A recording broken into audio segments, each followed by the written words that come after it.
Hospital Center é agora o seu hospital do coração.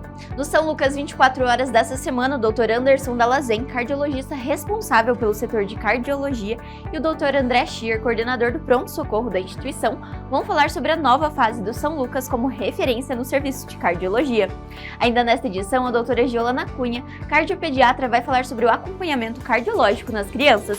O São Lucas 24 horas começa agora!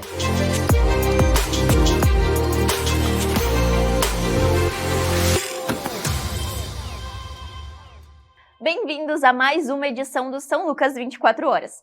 Hoje vamos conhecer mais sobre a nova fase do São Lucas Hospital Center como referência em atendimento cardiológico na região. O Dr. Anderson Dalazen, cardiologista responsável pelo setor de cardiologia, e o Dr. André Schier, coordenador do pronto-socorro, são os nossos convidados para falar sobre esse serviço. Doutores, muito obrigada pela presença. Obrigado. Então hoje nós vamos falar sobre essa nova fase do São Lucas Hospital Center como hospital do coração. E o Dr. Anderson é o responsável pelo setor de cardiologia do hospital. E doutor, eu gostaria que você começasse explicando pra gente, então, de onde veio esse desejo do São Lucas de se tornar o hospital do coração e qual a importância e os benefícios tanto para os pacientes de Cascavel quanto de toda a nossa região oeste do Paraná. Perfeito. Obrigado por ter a oportunidade de estar aqui falando para vocês a respeito do nosso serviço, né? Nós sabemos que as doenças cardiovasculares, em especial o infarto, são uma das doenças que mais mata no Brasil, né? E muitos esforços têm sido feitos para tentar otimizar os cuidados desses pacientes. Os pacientes infartam em qualquer lugar, né? Seja próximo de locais de alta complexidade, seja longe. E a gente procura sempre, os esforços nesse sentido são para tentar otimizar o tempo de chegada do paciente até o serviço e também para oferecer um serviço multidisciplinar para esse doente, que acaba sendo um paciente mais complexo.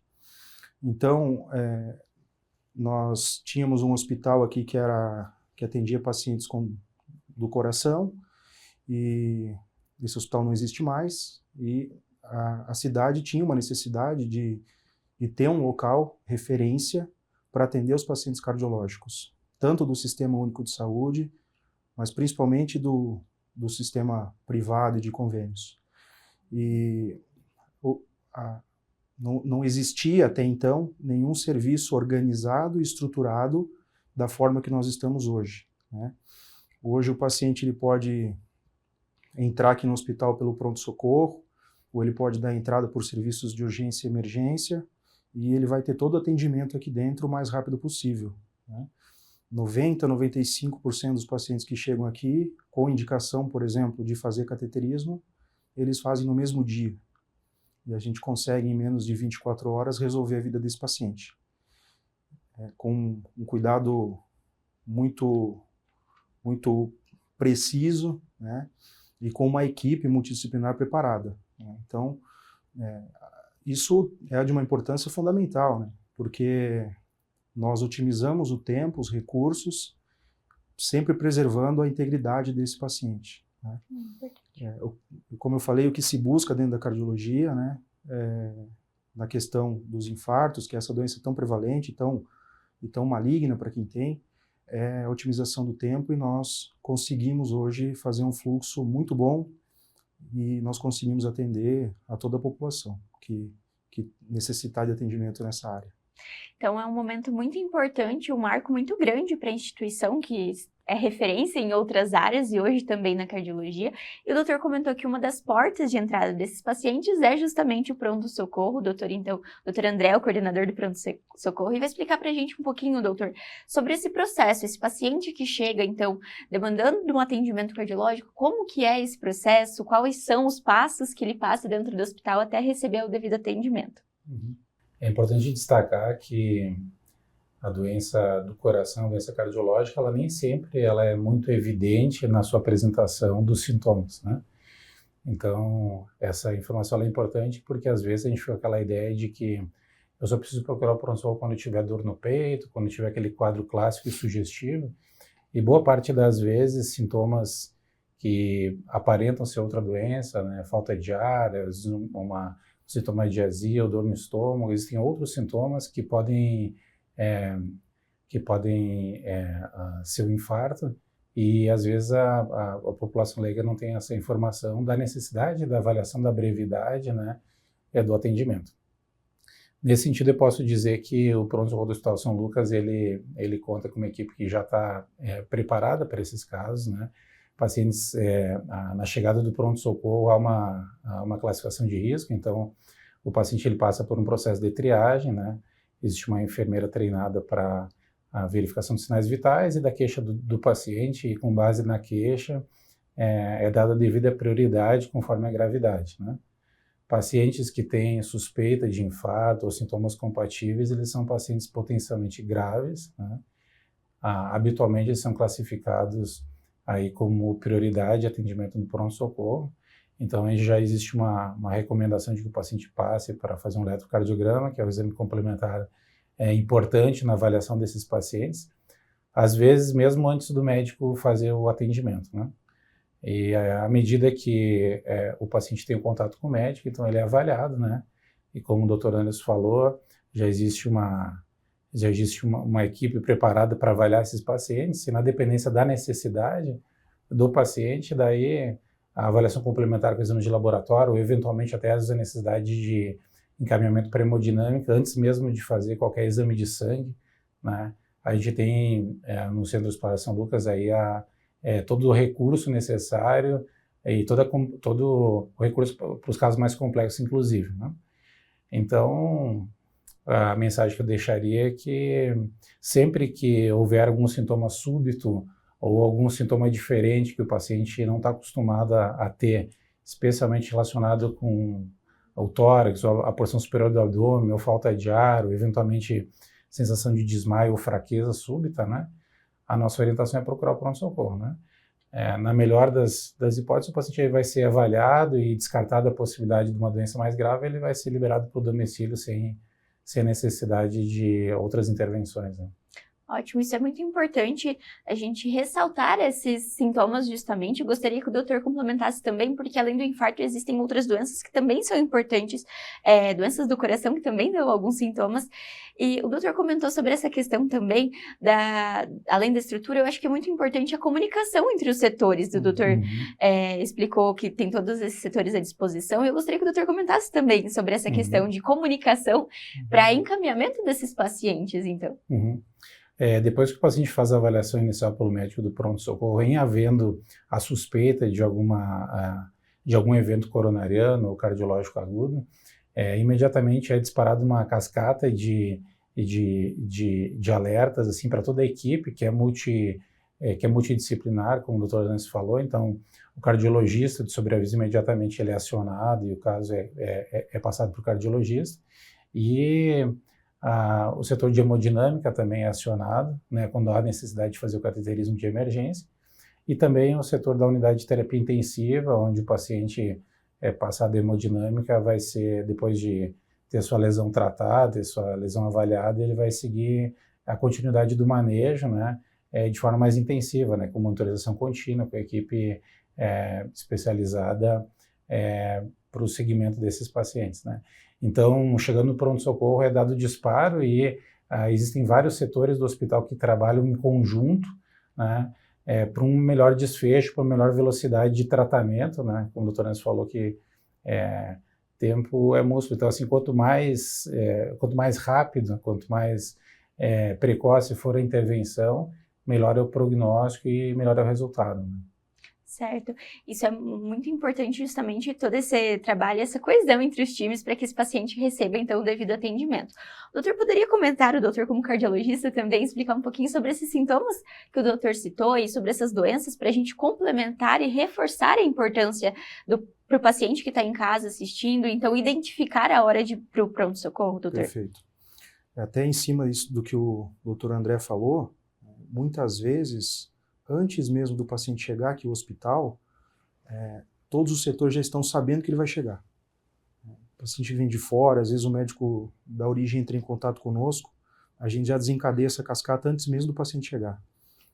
Avisamos o pronto-socorro, vai chegar um paciente tal hora, previsão é essa, a hemodinâmica já fica avisada, a UTI já fica com leito reservado, então isso é muito rápido e muito coeso, assim, né?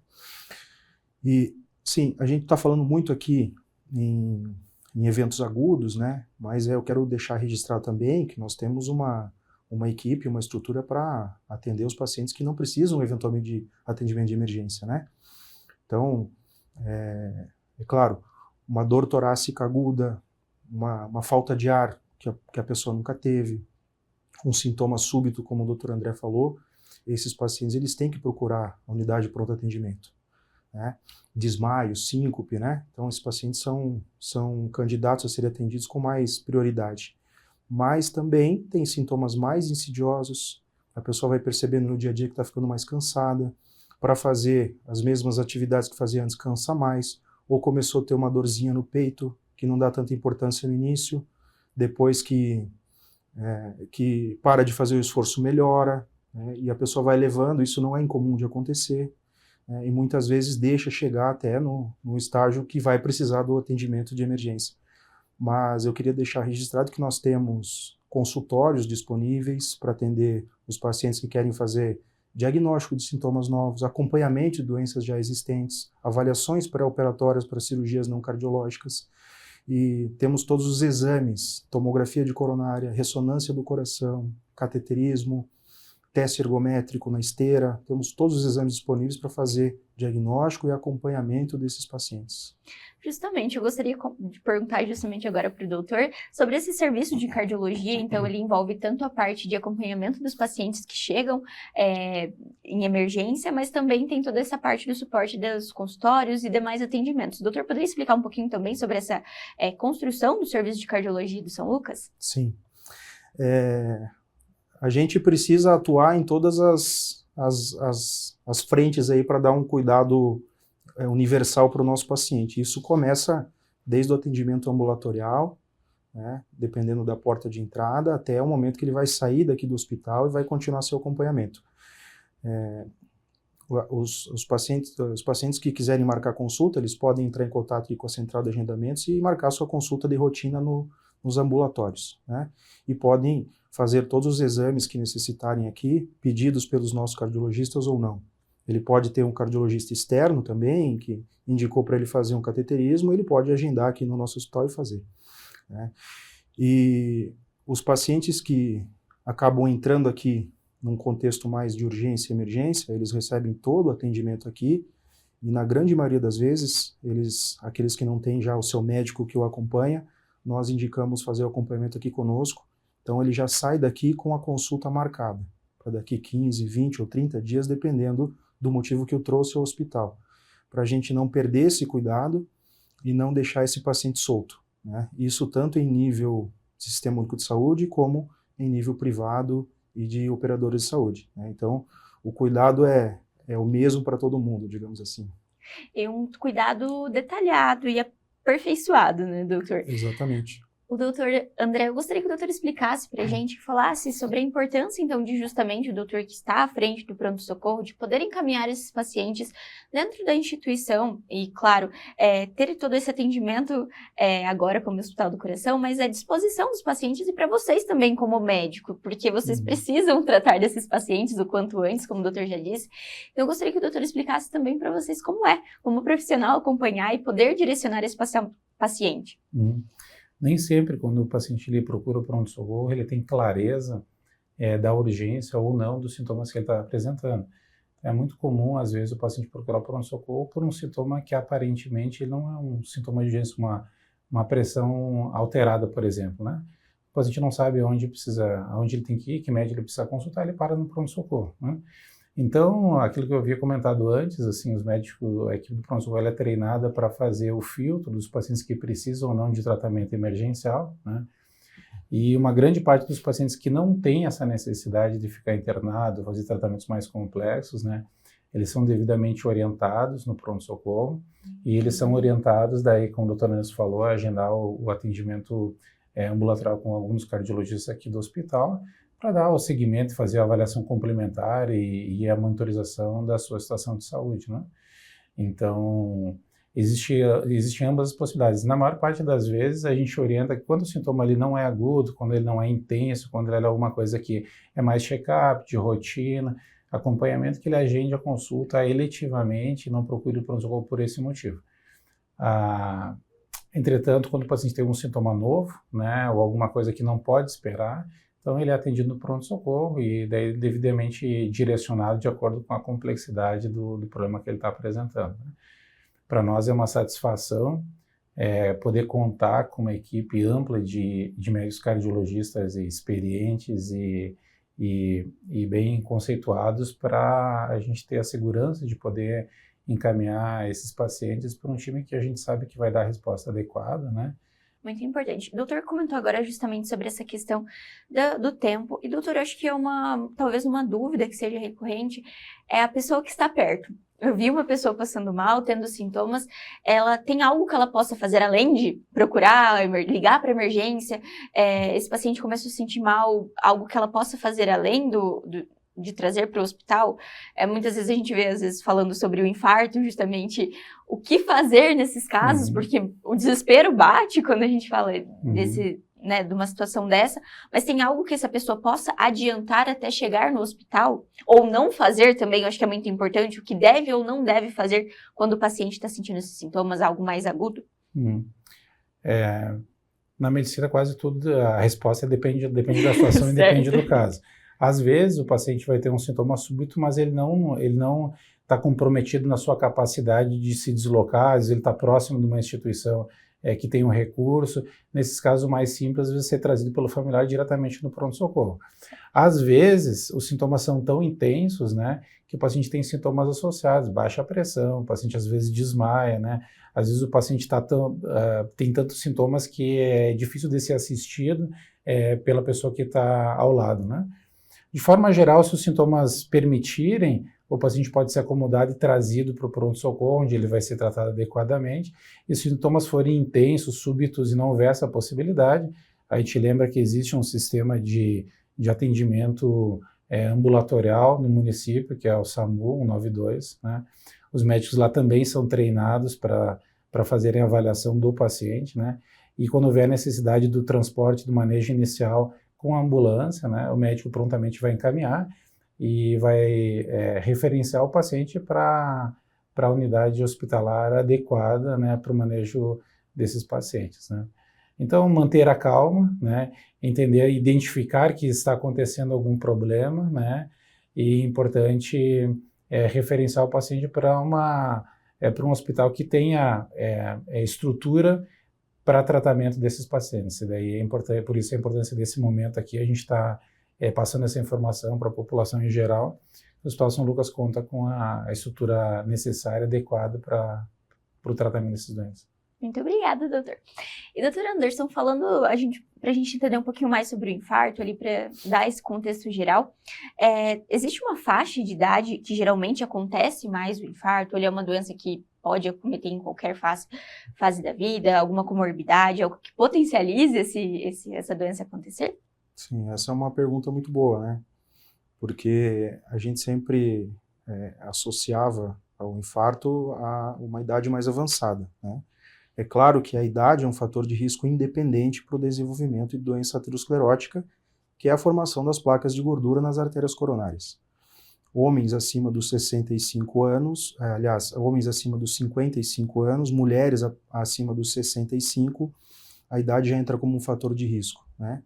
Mas hipertensão, diabetes, tabagismo, história familiar de infarto em idades precoces também são fatores de risco muito importantes que podem abreviar o surgimento da doença. Nós estamos atendendo também uma faixa etária mais jovem com infartos, né? Porque nem sempre a coronária é obstruída por placa de gordura, a gente tem várias outras entidades que podem levar ao infarto, mas eu atribuo isso, claro, a gente está fazendo mais diagnóstico, né? Mas as pessoas também estão vivendo de uma maneira um pouco diferente, né? A gente tem muito uso de substância, uso de anabolizantes, e isso potencializa o surgimento de infarto em pessoas mais jovens, e a gente tem visto com frequência infartos em pessoas na faixa dos 40, 50 anos, né? Então é uma situação muito prevalente que parece que vem antecipando a sua idade de surgimento, né? Isso. E por isso é importante justamente o acompanhamento cardiológico desde o começo, para check-up, para saber como que está essa saúde, para não deixar acontecer numa situação nesse caso. E como o doutor disse, a gente sempre destaca que a prevenção é sempre o melhor caso, Exatamente. e na saúde do coração também não é diferente, né, doutor? E eu gostaria que o doutor explicasse também, como o doutor disse, é um serviço 24 horas, então esse paciente, independente do horário, do dia, ele pode vir ao São Lucas, ele pode buscar esse atendimento, né, doutor? Sem dúvida nenhuma. Ainda relacionado àquilo que o André falou e aquilo que você perguntou em relação ao tempo, né? Um indicador de qualidade do serviço é o tempo em que o paciente ele chega ao hospital, ao pronto-socorro e está na sala de hemodinâmica, por exemplo, né? Nós temos diferentes gradações de infartos, alguns deles, o diagnóstico vai ser baseado no eletrocardiograma e nos sintomas, mas alguns deles a gente pode esperar até 24 horas para fazer o cateterismo. Aqui a gente não espera, a gente faz antes, né? E alguns deles, a partir do momento que o paciente entrou no hospital, até em 60 minutos ele tem que estar na hemodinâmica. É o que a gente chama de tempo porta-balão, né? Isso é um indicador de qualidade e o nosso tempo porta-balão seguramente é menor que 60 minutos, se eu não me engano está em torno de 45 minutos. Nós já tivemos casos de pacientes que chegaram no pronto-socorro e em 30 minutos estavam já na hemodinâmica, tendo até a sua terapia de reperfusão, né? Então, a gente está preparado para atender as pessoas, para atender a população, e eu reforço a necessidade de buscar o atendimento em caso de sintomas novos, independente do horário, né? O nosso sobreaviso de cardiologia e de hemodinâmica ele é 24 horas. Então, se o paciente chegou 3 horas da manhã, às 3h30 ele vai estar na hemodinâmica recebendo seu atendimento, tá? Indiferente de dia, hora, feriado, fim de semana, as coisas vão funcionar da mesma forma. Esse tratamento vai ser realizado, né, doutor? Vai ser realizado. E antes da gente encerrar a nossa conversa, que eu acredito que foi muito proveitosa e trouxe para a nossa população esse conhecimento sobre esse serviço de cardiologia, como os doutores disseram, que são referência novamente, eu gostaria que os doutores encerrassem, então, a nossa conversa, justamente destacando para o pessoal de casa sobre esses atendimentos novamente e à disposição dos pacientes. Doutor Anderson, depois do doutor André, por favor. Perfeito.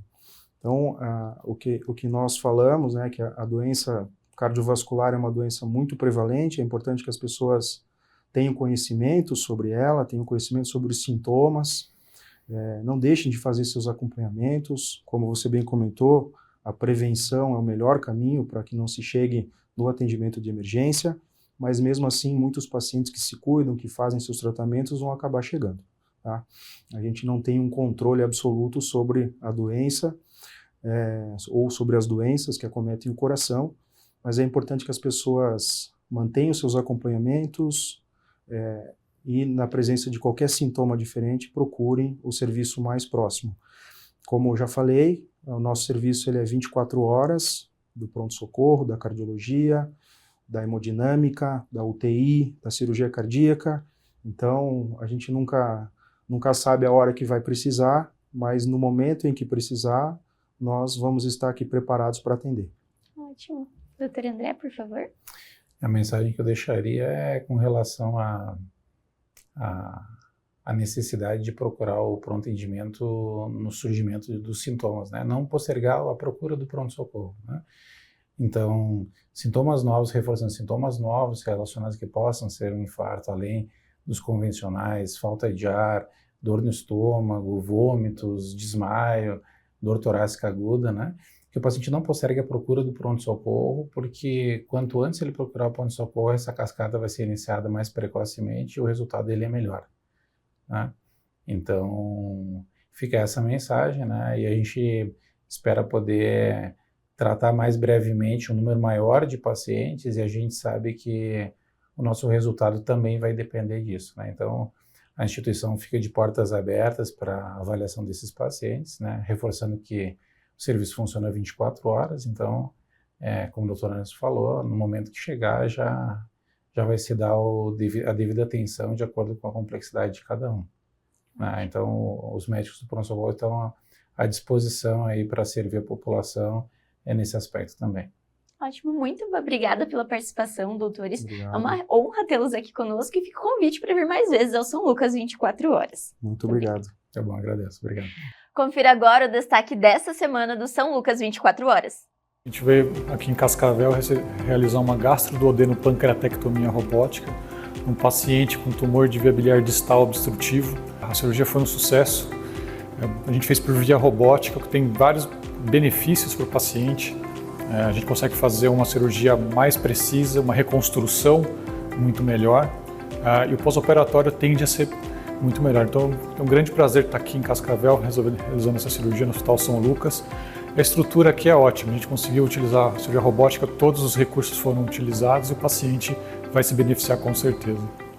E no próximo bloco nós vamos conversar com a doutora Giolana Cunha, cardiopediatra, que vai falar sobre os procedimentos cardiológicos nas crianças. Não saia daí!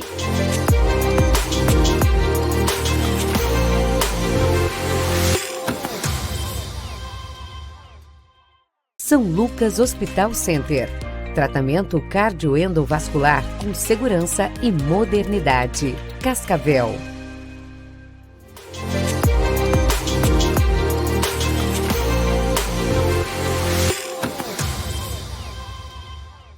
E agora nós vamos falar sobre um tema de grande importância para as famílias, a saúde cardíaca das crianças. E para explicar um pouco mais sobre os desafios, diagnósticos e tratamentos, eu gostaria de agradecer a presença da doutora Giolana Cunha, que é cardiopediatra e que hoje vai esclarecer os principais procedimentos que são realizados. Seja bem-vinda, doutora. Eu que agradeço o convite, é um prazer estar aqui com vocês. Então hoje nós vamos falar sobre esse acompanhamento e os procedimentos que são realizados dentro da cardiologia nas crianças, né, doutora? E eu gostaria primeiro de entender quais são as principais doenças que acometem as crianças, porque a gente falamos no primeiro bloco sobre infarto no adulto, mas nas crianças é um pouquinho diferente. A doutora poderia explicar para nós? Claro, entre as crianças, o mais comum são as cardiopatias congênitas, que são aquelas malformações que ocorrem no coração do nenê que já nasce com esse problema. Então, o coração ele se forma até as 8 semanas de idade gestacional, após concepção. E neste período, infelizmente, algumas malformações podem acontecer e a elas nós denominamos cardiopatias congênitas. Algumas podem ser diagnosticadas no período intrauterino, maioria delas, que é realizado através do ecocardiograma fetal, e após o nascimento, muitas vezes o diagnóstico é feito apenas pelo exame físico que o pediatra faz, ou muitas vezes algumas pessoas descobrem as suas cardiopatias congênitas até na vida adulta. Doutora, acredito que essa seja uma dúvida muito comum, que fala assim, a criança tem sopro. Mas o que seria o sopro? Ela é uma doença, uma condição? O que seria? E ela precisa de um tratamento? Porque antigamente a gente falava muito sobre intervenção, hoje já não se fala tanto. Como que é essa questão do sopro, doutora? O sopro, ele é um som. Ele é a manifestação de algum barulhinho do sangue passando por dentro do coração. Esse sopro, ele pode tanto estar relacionado a alguma cardiopatia, que é algum orifício que não deveria estar aberto e está aberto por algum defeito no septo interatrial, interventricular, ou algum problema valvar, como as estenoses valvares, que significam que as válvulas estão apertadas, como ele pode estar ele estar presente de maneira fisiológica. E isso muitas vezes nós encontramos no recém-nascido, por uma modificação nas pressões, na fisiologia da circulação fetal, para a fisiologia, o fluxo, o sentido que o fluxo se comporta e as pressões, após o nascimento, muitas vezes a gente escuta um soprinho também, que é este som sem ter nenhum probleminha no coração do bebê. É o adaptativo, porque às vezes volta um pouquinho de sangue por uma das válvulas. Durante o crescimento da criança, em alguns momentos a criança pode manifestar algum sopro que não tinha anteriormente. Então, por exemplo, nasceu bem, ninguém escutou o sopro, por volta dos 3, 4 anos, em uma consulta de rotina, muitas vezes, o pediatra escuta um sopro. E isso gera bastante ansiedade na maioria das mães, pois se perguntam, mas não tinha? Ou ele estava ali e não foi ouvido? Será que tem algum problema? Então é importante que nesses casos a criança seja avaliada por cardiologista para a gente poder observar através da ausculta, a gente já tem alguma noção se esse sopro é um sopro de doença do coração ou se é um sopro fisiológico, natural, normal e que a gente fala de modo popular o sopro inocente. Então o sopro, ele não é uma doença, ele é só uma manifestação, o nome que a gente dá para o som que a gente escuta, que tanto pode ser doença ou não.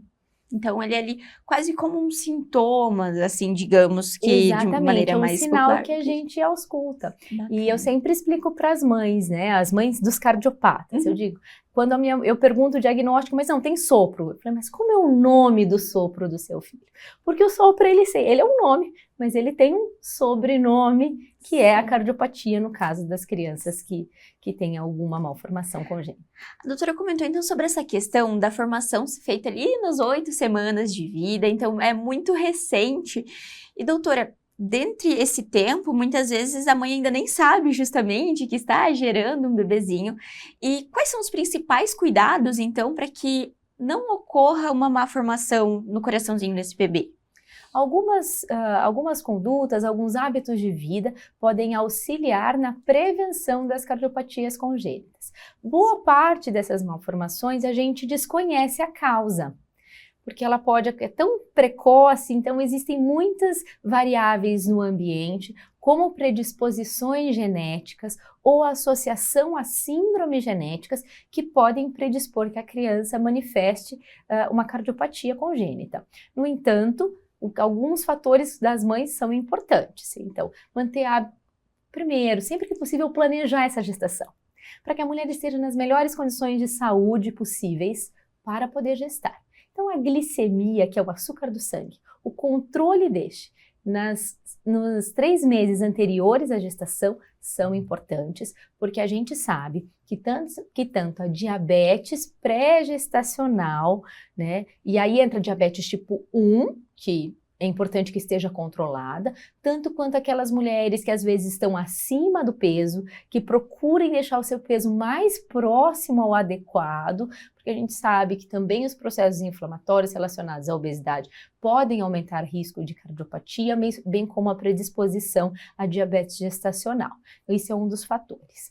O uso do ácido fólico, que é muito conhecido para a prevenção de defeitos do tubo neural, também pode auxiliar na prevenção do desenvolvimento de cardiopatias congênitas, além de hábitos de vida saudáveis. Então, não beber, não fumar, porque a gente sabe que tudo isso, nem o uso de drogas ilícitas, que elas podem sim afetar o coração do bebezinho. Ou, por exemplo, existem pessoas que usam medicações ou para tratamento da hipertensão arterial. Tem que conversar com o seu médico para trocar a medicação, que não necessariamente vai fazer mal para o coração do bebê, mas pode fazer mal para outros sistemas também. Ou se a gestante, ou se a mulher que pretende gestar, faz o uso de algum anticonvulsivante. Alguns precisam ser modificados, o uso de algumas drogas psiquiátricas também. Então é importante ter justamente a gente falou já anteriormente no São Lucas 24 horas sobre essa consulta pré-concepcional, que hoje é muito importante, né, doutora? E fez o diagnóstico, por exemplo, ao longo da gestação desse bebê que ele tem uma má formação, quais são as condutas? O que essa família pode esperar? Porque eu acredito que muitas vezes é um choque tanto psicológico para essa mãezinha que está gestante, quanto ali para o que fazer, quais são os próximos passos ao longo da gestação e após o nascimento desse bebê, doutora? O diagnóstico precoce ele é fundamental. Antigamente, algumas pessoas comentavam assim, mas para que ter um diagnóstico se a gente não sabe o que fazer? E eu penso completamente o contrário. A informação ela é fundamental para o planejamento. Então, através do ecocardiograma fetal, que é o exame específico para olhar o coração do bebê, né? O ultrassom morfológico ele é um rastreio, mas ele não é o exame específico para checar as câmaras cardíacas, aorta, os vasos que saem do coração. Então, com 24 a 28 semanas é o momento ideal de realizar esse exame. Porém, se o ultrassom morfológico demonstra alguma alteração, esse exame ele pode ser antecipado e ele pode ser repetido se alguma malformação é encontrada. Dependendo da cardiopatia que for, é possível realizar o procedimento intraútero no neném. Nós não fazemos aqui, se faz em Curitiba, em São Paulo.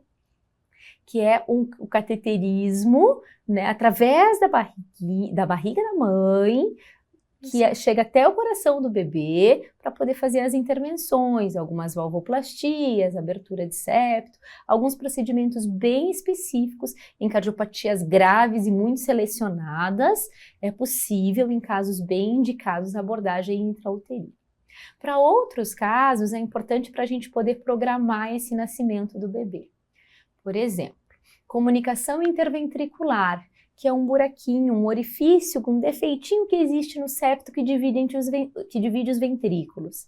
É uma cardiopatia das mais comuns, é simples e não tem nenhum cuidado adicional em relação ao nascimento ou aos primeiros dias de vida. Esse bebê pode nascer de parto vaginal normalmente, pode ficar no quarto com a mãe sem necessidade de UTI. Porém, algumas cardiopatias exigem que haja todo um planejamento e uma programação deste parto para ser feito num ambiente de alto risco, de alto cuidado, para a gente minimizar risco de complicação. Então, nasce o nenê, o cardiologista pediátrico já sabendo que esse nenê vai nascer, fazer esse ecocardiograma nas primeiras horas de vida, iniciar o uso de determinada medicação na UTI neonatal e programar dessa criança nascer num local onde haja cirurgia cardíaca pediátrica. Então, o planejamento é fundamental. E além de que, e se o exame vem normal? Ótimo, é isso que a gente quer. E se aparece um soprinho lá na maternidade, a mãe está tranquila.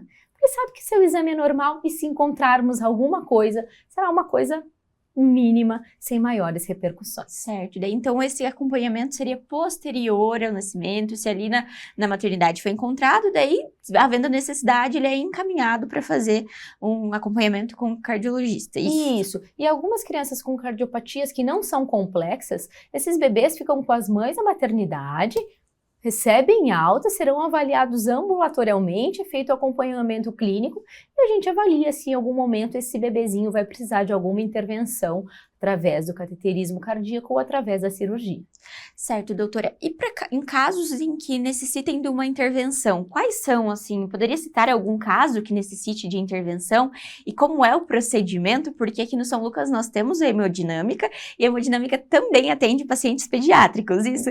Então, desde bebezinhos até crianças ali na faixa de até 14, 15 anos, ainda considerado pediátrico, é isso? É. A doutora poderia explicar melhor pra gente essa faixa de idade, também quais são os procedimentos que são realizados de fato. Então, após o nascimento, se é diagnosticado ou se existe algum diagnóstico pré-natal de cardiopatia, é avaliado se esse bebê vai precisar de uma intervenção logo nas primeiras horas de vida ou se esse bebê poderá receber alta. Algumas vezes, logo após o nascimento, quando o pediatra ausculta o sopro, é feito ecocardiograma, às vezes encontramos alguma coisa e podemos esperar a evolução e repetir os exames, ver se isso vai mudar ou não. Aqui no Hospital São Lucas, eu realizo os procedimentos de cateterismo cardíaco nas crianças e adultos que nasceram com cardiopatia congênita. Então, um exemplo, por exemplo, do procedimento que nós fizemos aqui é a valvoplastia pulmonar. Se um bebê nasce com a válvula que manda sangue para os pulmões, que conecta, né, o ventrículo direito com o tronco pulmonar e os pulmões. Se essa válvula é apertada, ela tem uma estenose que nós chamamos, é possível realizar a valvoplastia, por exemplo. Então, através de um pequeno catéter que é inserido através de uma veia da virilha, alcança o coração e um balãozinho é expandido lá nessa válvula para abri-la, fechá-la, né? Abri-la, a gente tira o balãozinho e desinsufla o balão e o fluxo essa lesão apertada, ela é liberada e vai o fluxo normal para os pulmões. Olha só que bacana, então a gente consegue ver que Cascavel tem à disposição desses pacientes procedimentos de alta complexidade, né? Porque a gente está falando de crianças, então acredito que isso já tenha ainda um peso maior e com uma estrutura que oferece UTI pediátrica para esse paciente, ter esse acompanhamento depois, então isso traz ainda mais segurança para a nossa região, né, doutora, de saber que tem à disposição os profissionais qualificados e uma estrutura que possa atender esse paciente, esse pequeno paciente, certo? Certamente, porque há um tempo atrás, todos os pacientes pediátricos precisavam sair da nossa região e ir para a capital tratar as suas cardiopatias, e hoje em dia, felizmente, nós temos essa disponibilidade de toda a estrutura agora com uma máquina nova de hemodinâmica para fornecer esse tratamento aos nossos pacientes, além do ótimo cuidado que as nossas UTIs, tanto neonatal quanto pediátrica, oferecem. E doutora, falando assim, vamos imaginar que essa criança passou todos os testes, ela não tem nenhuma cardiopatia congênita identificada, mas ali com certa idade ela começou... Quais são os sintomas que podem ser um sinal de alerta para os pais que essa criança tem que fazer um acompanhamento com o cardiologista? Geralmente a criança faz o acompanhamento com o pediatra, né, de rotina, mas aquela outra sinalização para os pais ficarem, olha... pensarem já, geralmente, em um acompanhamento além do acompanhamento normal do pediatra. Além do sopro que o pediatra pode auscultar, né, que é um dos sinais mais comuns, alguns sintomas que a criança pode manifestar.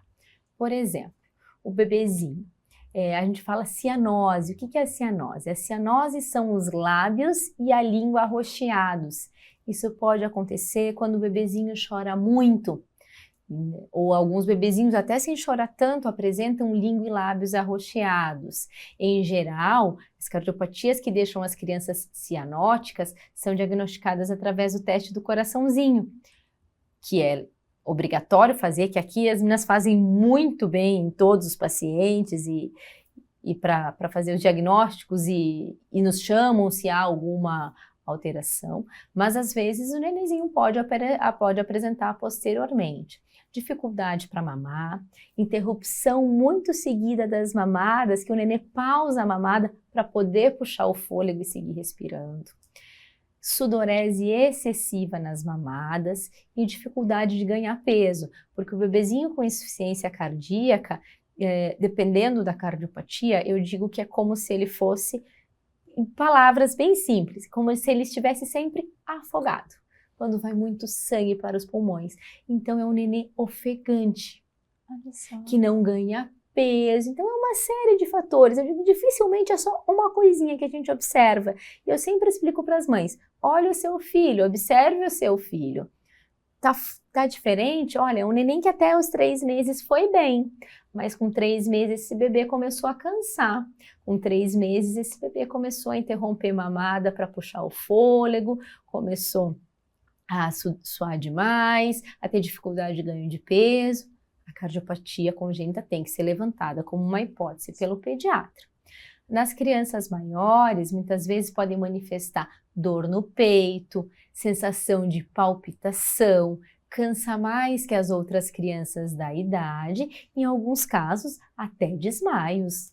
Olha só, então é importante justamente essa observação dos pais, né? Porque a criança, muitas vezes ele não vai saber falar o que está acontecendo com ele, né? Ele não vai conseguir verbalizar o que está sendo acontecendo. E além de revisar a história familiar. Então a gente sabe que alguns fatores familiares, se o pai ou a mãe são portadores de cardiopatia congênita, para algumas cardiopatias aumenta um pouquinho mais o risco do seu filho ter cardiopatia também. E outras coisas, por exemplo, arritmias, miocardiopatias, que são às vezes não diagnosticadas com tanta facilidade, a gente observa se existe algum familiar que sofreu morte súbita antes dos 50 anos, também aumentam os riscos familiares. Então a gente tem que checar a história dessa família, a história dessa criança, as manifestações clínicas.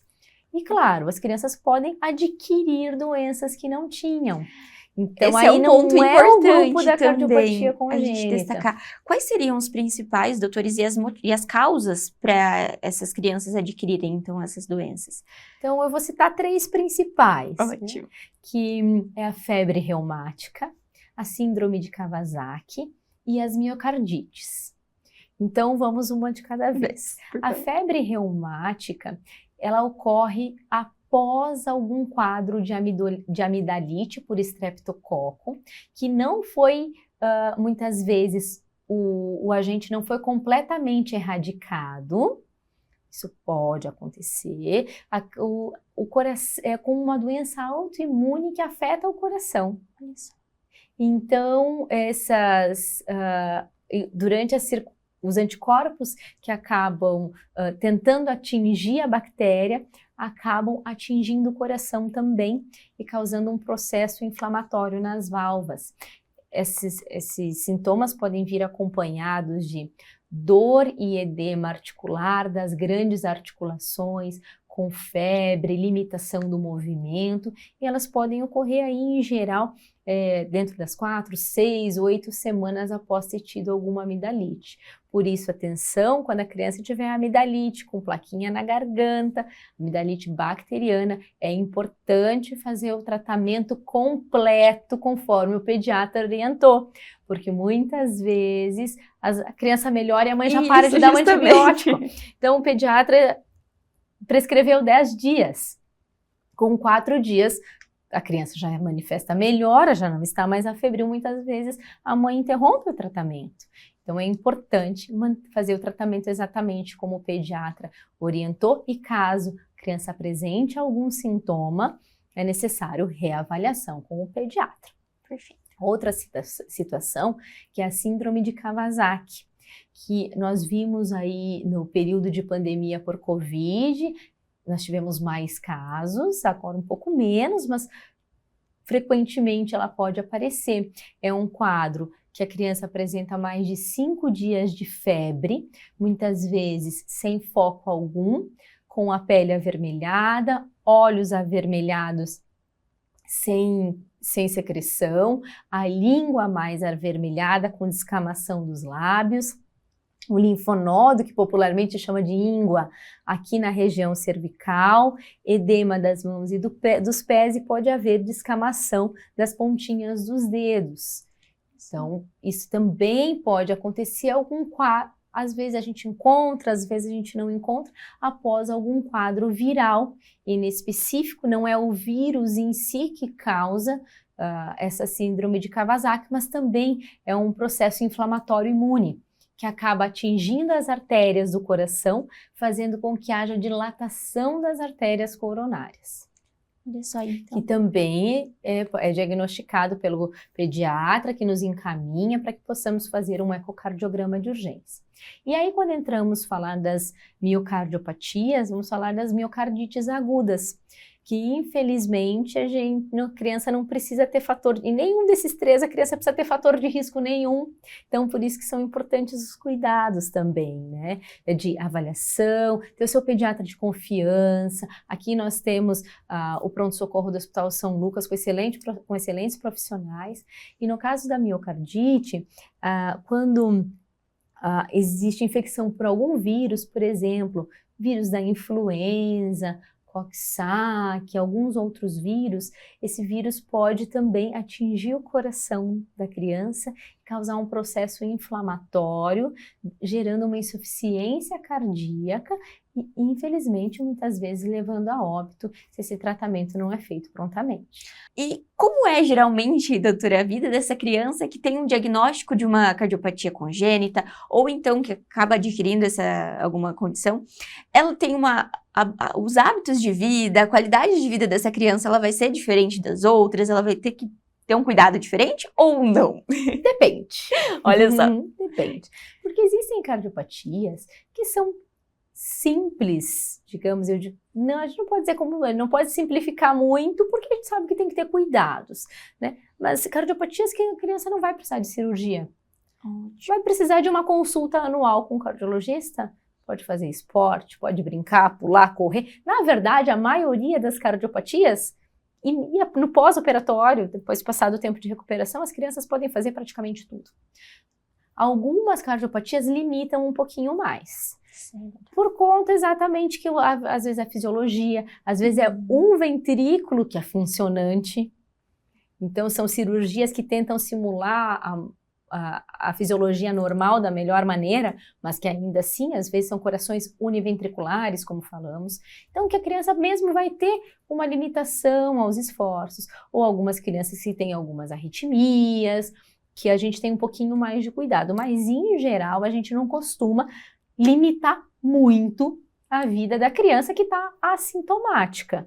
Então, por exemplo, a criança que faz o fechamento da comunicação interatrial aqui conosco.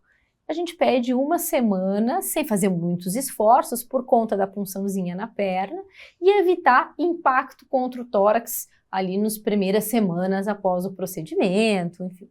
Depois disso, pode virar atleta. Inclusive, historicamente, tem um campeão das Olimpíadas de Inverno que é um cardiopata congênito.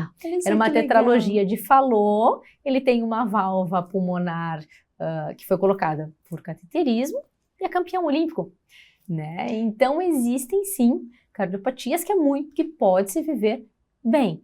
E tudo depende de como a gente acompanha esse paciente. Perfeito. Em que contexto que esse paciente é abordado. Porque uma criança que vai para cirurgia de urgência, ou uma criança que vai para cirurgia muito grave, a gente aumenta as complicações, as comorbidades, e isso pode limitar a vida. Mas muitas cardiopatias operou, vida normal, às vezes a gente vê um pouquinho de atraso no desenvolvimento, porque às vezes o diagnóstico ele não é feito muito cedo.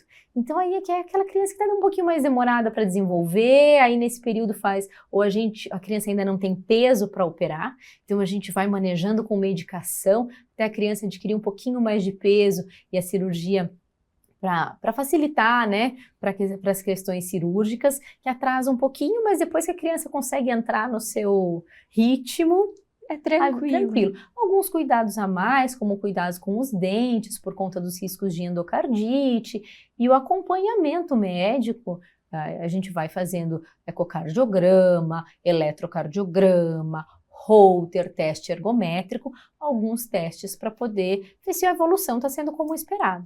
E para a gente encerrar nossa conversa, acredito que a gente tenha conseguido esclarecer muitas dúvidas e é um assunto que renderia vários programas, inclusive fica o convite novamente.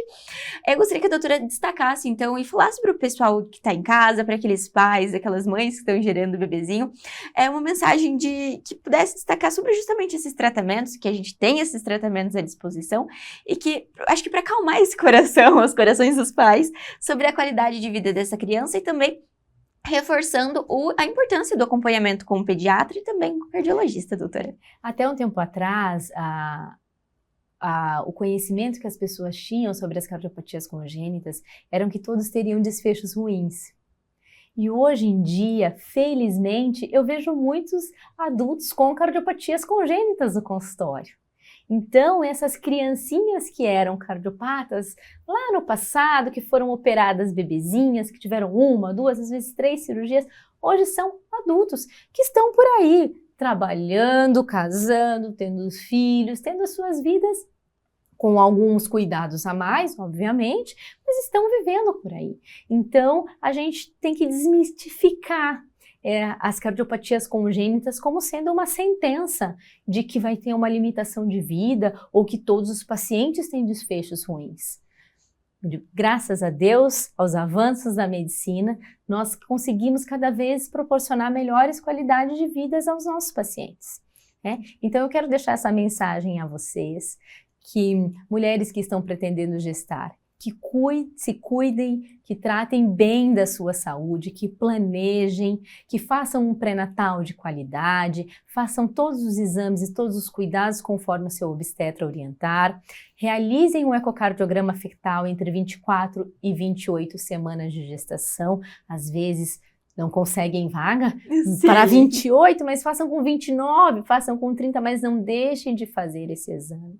Tenham os seus bebês num hospital que tenha suporte para atendê-los, com UTI neonatal, com pediatras bem capacitados para que possam atender o seu bebê diante de alguma eventualidade, possam atender o seu bebê da melhor maneira possível. Observem os seus filhos, levem ao pediatra com frequência, realizem a puericultura conforme a rotina, observe se seu bebê está crescendo bem, mamando bem, se desenvolvendo adequadamente, ali na infância e na época escolar. Prestem atenção se os seus filhos estão acompanhando os demais colegas em termos de capacidade respiratória, se não estão lhe queixando dor no peito, palpitação, falta de ar, se apresentam algum desmaio. Prestem atenção na história familiar, hábitos de vida saudáveis, que as crianças façam atividade física diariamente, pelo menos 1 hora de brincadeira ou atividade física que faça suar, alimentação saudável com poucos ultraprocessados, mínimo doce possível, porque a gente sabe que com criança às vezes não consegue limitar completamente, para a gente cuidar desse coraçãozinho que não nasceu com cardiopatia congênita também, para que ele se torne um adulto saudável, com um coração saudável também. Perfeito, e com isso nós encerramos a nossa conversa. Muito obrigada novamente, doutora, pela participação no São Lucas 24 Horas, e como eu disse, fica sempre o convite para falar um pouco mais, explicar mais sobre esse assunto que é tão importante. Obrigada. Obrigada, agradeço a oportunidade, estou à disposição para falar com vocês nas próximas oportunidades, para falar sobre esse tema tão importante que é cuidar do coração. Cuidar do nosso coração, isso mesmo, doutora, muito obrigada. O São Lucas 24 Horas de hoje fica por aqui, mas não deixe de acompanhar as redes sociais, o @FH São Lucas Cascavel, para ficar por dentro de todas as novidades. Até o próximo!